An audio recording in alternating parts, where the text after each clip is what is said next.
Welcome or welcome back to my channel. I'm Hannah Blackwell, and today I'm going to be recommending you books based on my Woodland Wardens Oracle deck.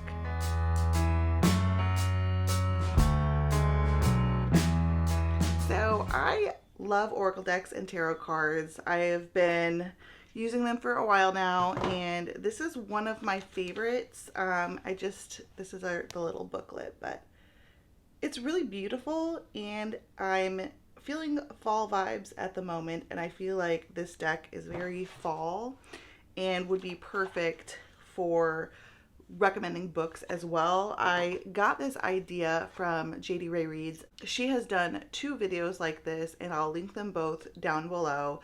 But yeah, I just thought it was a really great idea, and I wanted to do it myself. So these are the cards. And if you're going to use Oracle or Tarot, just make sure that you cleanse them like before and or after use, just depending on you. But like, these are the cards, just to show you some of them.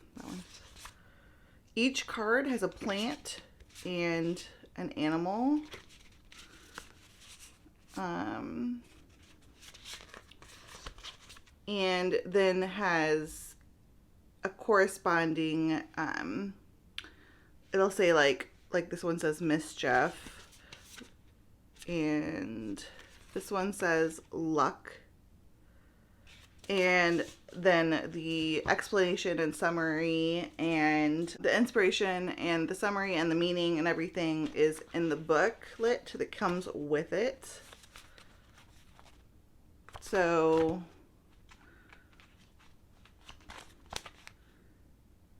and it has the upright and reverse meanings and everything like that. So I'm just going to go through and pick cards, and if there's more than one card that comes out just based on my shuffling, I'll just use them both or whatever, just depending on like what feels right.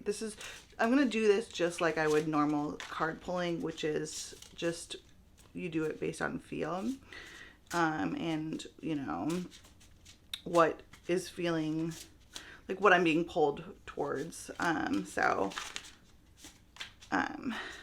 gonna go ahead and pull, and that just means I'm gonna shuffle my cards. I can't really show you. I don't have the system right, but this one just popped out at me, and this is the opossum and the peony. These cards are so pretty. Okay, this says Bashfulness. I'm just going to go ahead and read you what this says. Just like a quick overview. To play possum is to remain quiet and still when faced with danger. It kneels over and pretends to be dead. This is instinctual response and an effective one. And then the peony flower is associated with bashfulness. According to Greek mythology, nymphs who wished to hide from mortal eyes would disguise themselves as peonies. So we're talking about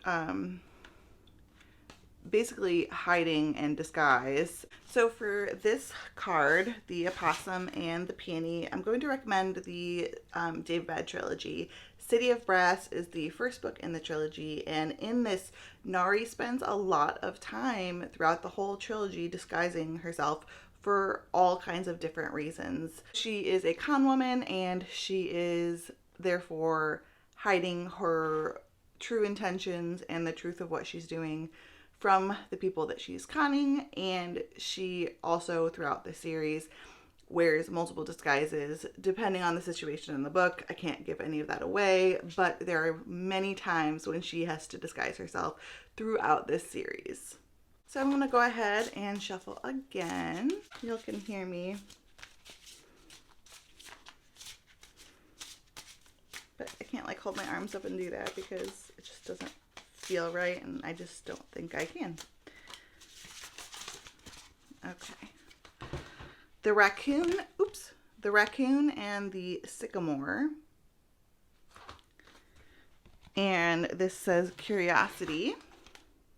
Raccoons are intelligent creatures, dexterous and eager, often likened to bandits, and like the raccoon, the sycamore tree is associated with the desire to learn and know. So a desire for knowledge and curiosity, a desire for information.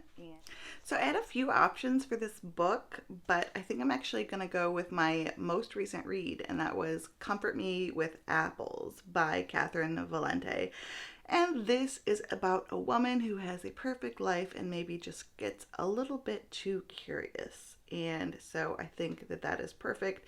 It is a very short novella, only 100 pages, so I cannot go into details about a synopsis other than that. I think that this book is perfect for those that are feeling a bit curious, or for those that are looking for a main character that is feeling a bit curious as well. I hope you guys like this video. I'm having fun doing it. I was gonna actually do this with my folklore and mythology deck, but I just was feeling Woodland Wardens today. So, oh, there we go. This is the Quail and the Gooseberry, Anticipation. I'm already feeling a thriller for this. I probably don't need much from the summary of this card because I already know what I like. I already kind of know the idea. Gooseberries are a tempting treat. Bushes loaded with thorns are meant to protect the delicious fruit. And the quail anticipates danger by hiding among low-growing vegetation. From its obscured perch, it keeps careful watch, monitoring for predators. For this book, I'm going to recommend Misery by Stephen King. I don't have a physical copy of it, but I'll pop it up right here. And this book is about a author, Paul Wilkins, who is kidnapped by his biggest fan and kept captive. And she is feeling some serious anticipation for him to continue on with one of his best-selling series.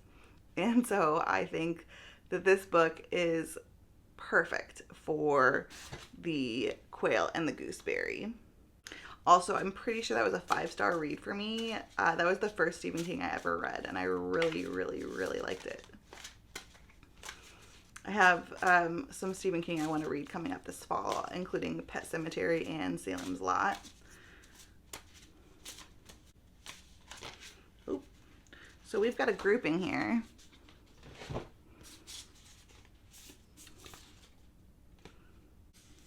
So we have The Sheep and the Blackberry, Devotion, The Wolf and the Rosehip, Guardianship,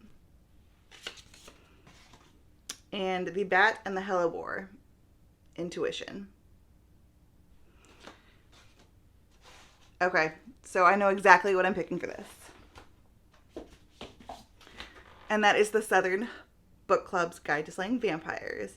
The wives in this book have some serious devotion to their husbands, even when maybe they shouldn't. And their husbands feel a sense of guardianship for them. Also the wives in this are fighting some serious intuition about a vampire who has just moved in down the road. And I mean, really? Bat, vampire, come on. So this is the perfect book for these 3 cards together. Now, the Southern Book Club's Guide to Slaying Vampires is, like I said, about these wives, but I didn't mention that they are in a book club together. They read true crime fiction and thriller type books, and they all get together, and a vampire moves down the road, and they are dealing with that situation and everything from there. And I gave this book, I think, either a high 4-star or a 5-star.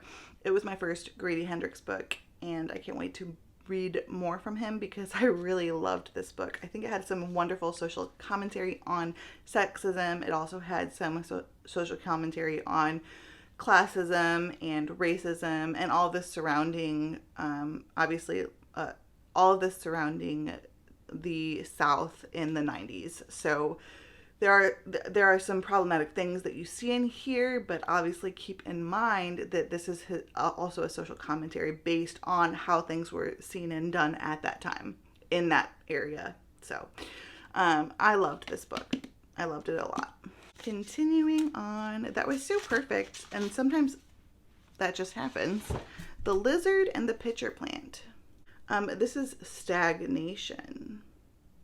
I think I know where I'm going with this, but I need to make sure. So the lizard may occasionally find itself ensnared in a pitcher plant's trap. And lizards also represent death and resurrection. And a new tail can grow from its old one's place after it drops its tail, though it's never quite the same as its original. We're talking about being stuck here.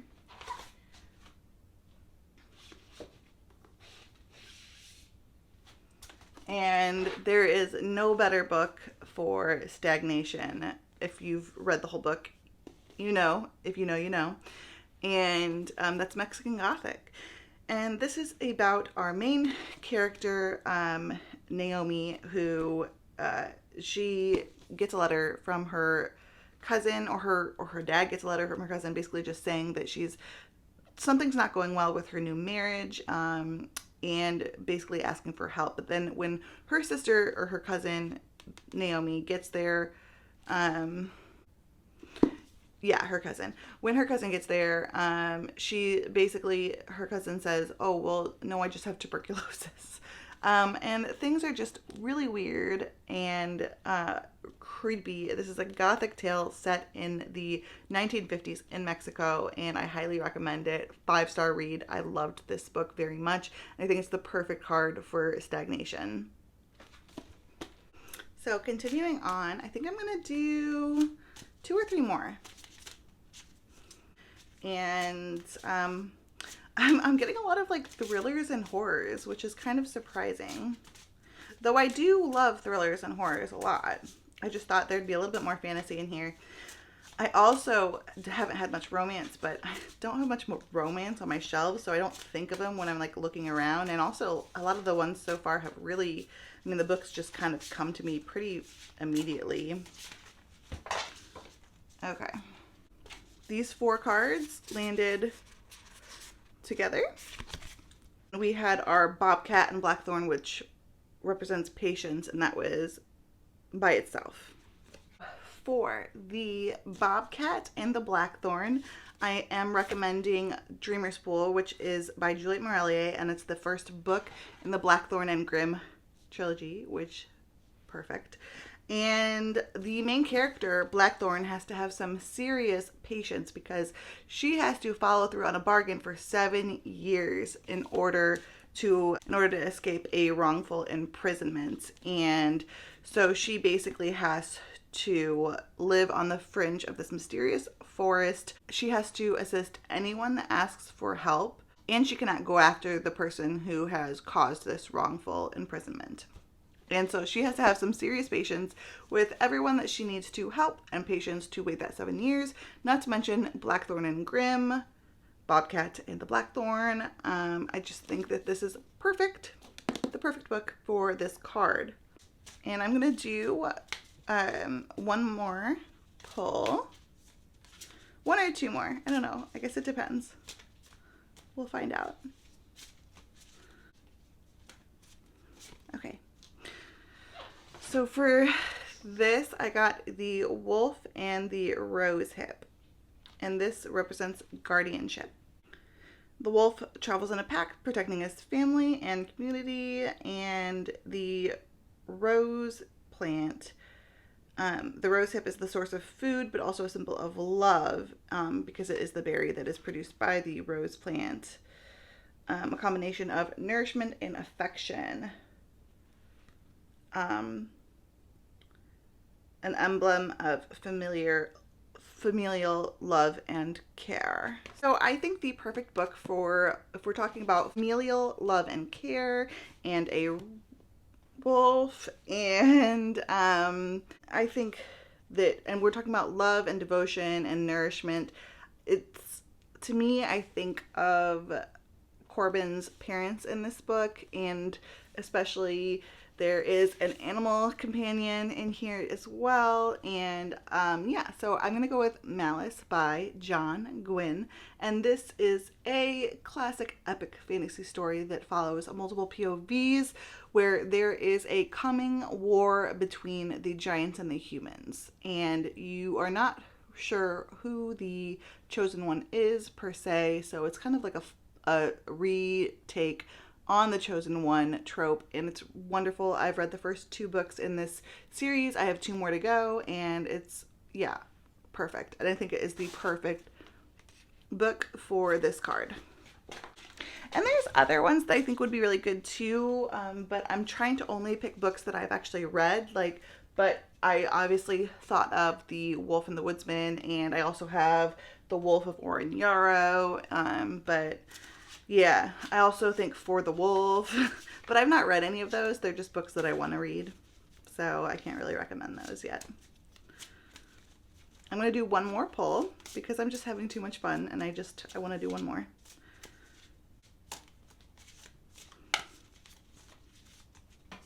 Okay, so for our last card, we have the Owl and the Hop for Wisdom. Closely associated with Athena, the Greek goddess of wisdom, the hop is an impressive plant. It's able to climb up to 20 feet in a single growing season. And the owl is associated with Athena, the goddess of wisdom. And it's known for nocturnal vision, and that represents knowledge. And it represents knowledge and erudition with a hint of mystery. Okay, so for those seeking knowledge, wisdom, a bit of mystery, I would definitely recommend Astrophysics for People in a Hurry by Neil deGrasse Tyson. This is a short little nonfiction book that is about the universe, basically. And I need to reread it still because I think that I fully retained maybe 30% of it because it's a lot and I'm not a science person, but I think it was really well done and I actually want to reread it because I did listen to the audiobook, which was really good. But yeah, I mean, the universe is full of mysteries, but it's a really great way to really feed yourself some knowledge about things that you never thought about. And I thought it was really well done, and I do actually want to reread it. I would like to have a physical copy of it. But yeah, I think that's going to be the perfect book for the Owl and the Hops. I really hope you guys had fun with this. I had a really good time doing it. I think I want to try this in the future. I have other Oracle decks and tarot decks that I think this would be fun to do with. But if you had a good time, please go ahead and click the like button. Leave me a comment below if you like using Oracle or tarot decks, or if you read any of the books that I mentioned or want to, and let me know what you thought of them or which books you are interested in reading that I mentioned. If you're not already subscribed, please consider doing so. And you can click the notification bell if you want to be informed every time I post new videos. I'm going to have all of my social media down below, including Goodreads, Instagram, and Twitter. So all of that will be down below. Thank you so much for watching. Until next time, keep reading and living your best life. Stay strong and fake a smile until I look away.